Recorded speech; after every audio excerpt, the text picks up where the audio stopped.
Right breaking చూస్తున్నాం. మాజీ CM YS Jagan కు మరొక బిగ్ షాక్ తగిలింది. చిలకలూరుపేటకు చెందిన మర్రి రాజశేఖర్ టీడీపీలో చేరేందుకు రంగం సిద్ధం చేసుకున్నారు. ఇవాళ సాయంత్రం అమరావతిలో టీడీపీ అధినేత సీఎం చంద్రబాబు సమక్షంలో మర్రి రాజశేఖర్ టీడీపీలో చేరనున్నారు.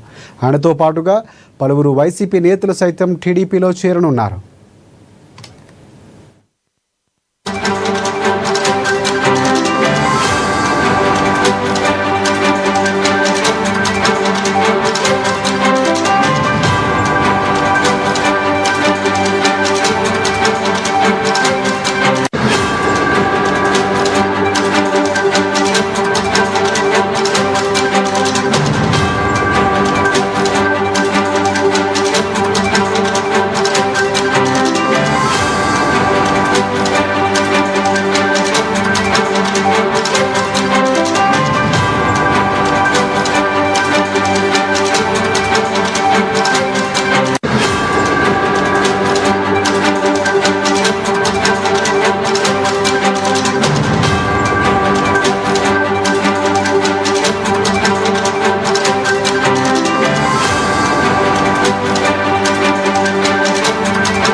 రైట్ మాజీ సీఎం వైఎస్ జగన్ కు మరొక బిగ్ షాక్ తగిలింది. చిలకలూరుపేటకు చెందిన మర్రి రాజశేఖర్ టీడీపీలో చేరేందుకు రంగం సిద్ధం చేసుకున్నారు. ఇవాళ సాయంత్రం అమరావతిలో టీడీపీ అధినేత సీఎం చంద్రబాబు సమక్షంలో మర్రి రాజశేఖర్ టీడీపీలో చేరనున్నారు. ఆయనతో పాటుగా పలువురు వైసీపీ నేతలు సైతం టీడీపీలో చేరనున్నారు.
మాజీ సీఎం వైఎస్ జగన్మోహన్ రెడ్డికి బిగ్ షాక్ తగలబోతుంది. చిలకలూరుపేటకు చెందిన మర్రి రాజశేఖర్ టీడీపీలో చేరేందుకు రంగం సిద్ధం చేసుకున్నారు. ఇదే అంశానికి సంబంధించి పూర్తి అప్డేట్స్ అందించేందుకు మా ప్రతినిధి రాఘవ ఫోన్ లైన్లో సిద్ధంగా ఉన్నారు. సో రాఘవ, చెప్పండి, పూర్తి అప్డేట్స్ ఏంటి? ఎన్ని గంటలకు జాయిన్ కాబోతున్నారు?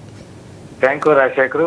పల్నాడు జిల్లా చిలకలూరుపేట నియోజకవర్గం నుంచి మాజీ ఎమ్మెల్యే, మళ్ళీ ఎమ్మెల్సీ కూడా వైసీపీ నాయకుడు ఎమ్మెల్సీ రాజశేఖర్ నేడు తెలుగుదేశంలో చేరనున్నట్టు తెలుస్తుంది. అంటే ఈ రోజు సాయంత్రం 6 గంటల సమయంలో సీఎం చంద్రబాబు సమక్షంలోనే రాజశేఖర్ కూడా పసుపు కండువా కప్పుకొని ఉన్నారని కూడా తెలుస్తుంది. అయితే గత శాసనసభ సమావేశాల చివరి రోజు వైకాపాకి శాసన మండలి సభ్యత్వాన్ని కూడా ఆయన రాజీనామా చేశారు. అయితే గతంలో కూడా చిలకలూరుపేట ఎమ్మెల్యేకు వైకాపా రీజనల్ కోఆర్డినేటర్ కూడా వ్యవహరించినట్టు కూడా తెలుస్తుంది.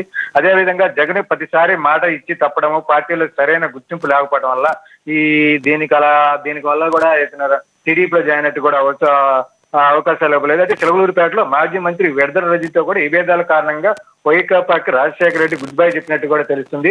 ఏదేమైనా చెప్పుకోవాలంటే ఆయన రాజీనామా మండలి చైర్మన్ ఇంకా ఆమోదించలేదు. అయితే ఇప్పటికి కూడా వైసీపీ పార్టీ కూడా మరో షాక్ తగిలినట్టు కూడా మెయిన్ నాయకుడు సీనియర్ నాయకుడు అని అంటే మర్రి రాజశేఖర లాంటి వాళ్ళు కూడా వైసీపీ నుంచి వీడినట్టున్నారు. ఈ విధంగా మరి జగన్ రాజకీయం ఎలా ఉండబోతుందో త్వరలో మళ్ళీ చిలకలూరుపేటకి పూర్వం అయిపోతుంది. ఇప్పటికే ప్రస్తుతం ఎమ్మెల్యే వచ్చి పత్తిపాటి పుల్లారావు ఉన్నారు. దీని ధీటుగా మళ్ళీ మర్రి రాజశేఖర రెడ్డి అతనికి సామాజిక వర్గం సేమ్ సామాజిక వర్గం అంటే పత్తిపాటి పుల్లారావుకి సేమ్ సామాజిక వర్గం. ఇతను కూడా చిలకలూరుపేటలో ప్రత్యేకంగా క్యాడర్ కూడా ఉందని చెప్పుకోవచ్చు. అంటే సీనియర్ నాయకుడు అని చెప్పుకోవచ్చు. అయితే ఈ సీనియర్ నాయకుడు కూడా జగన్ ఎందుకు వదిలిపెట్టుకున్నాడో కూడా ప్రజల్లో కూడా గుసగుసలు వినపడుతున్నాయని చెప్పుకోవచ్చు. ఎందుకంటే సీనియర్ నాయకుడు కూడా వదిలిపెట్టంటే క్రమంగా ప్రస్తుతానికి చూసుకుంటే ఎమ్మెల్సీలు కూడా 5-6 రాజీనామా చేశారు. మరి నెక్స్ట్ మళ్ళీ ఎవరు రాజీనామా చేస్తారో కూడా వైకాపా నుంచి కూడా మరి ఆందోళన వ్యక్తం కూడా ఉందనుకో చెప్పవచ్చు. ఈ విధంగా వైసీపీ పూర్తి కాలేనట్టు అంటే చిలకలూరుపేటలో ప్రజెంట్ విడుదల రజనీ తప్ప ఇంకెవరు లేరు. ప్రతి కింద స్థాయి నుంచి కూడా నాయకులు కూడా మర్రి రాజశేఖర్ అంటే వెళ్ళి ఈ రోజు కండవ గొప్పకోవడం కూడా తెలుస్తుంది Rajasekhar. Thanks for updates Raghava.